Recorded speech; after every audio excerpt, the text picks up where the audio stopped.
بسم اللہ الرحمن الرحیم۔ السلام علیکم۔ اسلام آباد کے دور دراز کے گاؤں میں ایک حکیم چلتا پھرتا کہیں سے آ نکلا اور اپنی دکان بنا کر بیٹھ گیا۔ اس گاؤں کے لوگوں کو علاج معالجے کی کوئی سہولت میسر نہ تھی، اس لیے اس کا کام خوب چل نکلا۔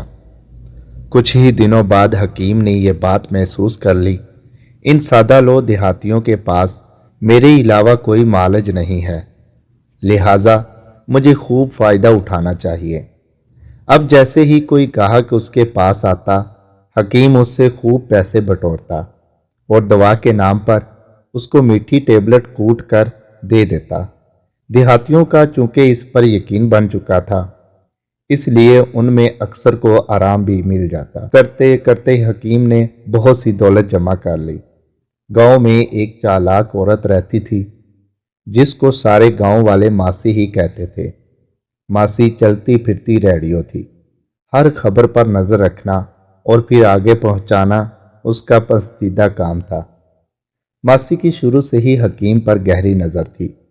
وہ جانتی تھی کہ یہ کوئی حکیم نہیں بلکہ فراڈیا ہے جو حکیم بن کر لوگوں کو لوٹتا ہے، لیکن اس کو حکیم کے خلاف کارروائی کرنے کا کوئی موقع نہیں مل رہا تھا۔ ایک شدید گرم دوپہر جب گاؤں کے سارے لوگ گھروں میں دب کے بیٹھے اونگ رہے تھے تو ماسی اپنے گھر سے نکلی اور گرم لو سے بچتی بچاتی حکیم کے پاس پہنچ گئی۔ حکیم نے ماسی کو کچے مٹکے کا ٹھنڈا پانی پلایا اور آنے کا مقصد دریافت کیا۔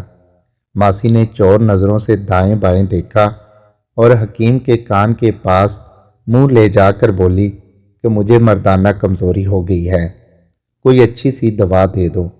حکیم کو ہنسی تو بہت آئی مگر وہ چھپا گیا۔ پہلے تو اس نے سوچا کہ ماسی کو بتا دے کہ یہ بیماری عورتوں کی نہیں مردوں کی ہے، لیکن پھر اس پر حسب معمول لالچ غالب آ گیا۔ اس نے ماسی سے کہا کہ آپ فکر نہ کریں، دوا ہے تو مہنگی لیکن آپ کو ایک ہفتے میں فرق پڑ جائے گا۔ حکیم نے دوا کی پڑیا بنا کر ماسی کو دے دی اور جب پیسے طلب کیے تو ماسی نے کہا کہ میرے پاس پیسے تو نہیں ہیں، ہاں تم میرا ایک کانٹا رکھ لو، یہ خالص سونے کا ہے۔ حکیم صاحب کے تو مزے لگ گئے، اس کو سوچ سے 100 گنا زیادہ مل گیا تھا۔ جیسے ہی ماسی دوا لے کر دکان سے باہر نکلی، حکیم اس کی بیوقوفی پر بہت دیر ہنستا رہا۔ جو مردانہ بیماری بتا کر مفت کی دوا سونے کے ایک کانٹے کے بدلے لے گئی تھی، مگر ماسی تو اپنے نام کی ایک تھی۔ اس نے شام ہوتے ہی شور مچا دیا کہ حکیم نے میرے گھر میں گھس کر میری عزت سے کھیلنے کی کوشش کی ہے اور سارا سونا پیسے لے کر فرار ہو گیا ہے۔ گاؤں کے لوگ بہت حیران ہوئے اور ماسی کو ساتھ لے کر حکیم کی دکان پر جا پہنچے۔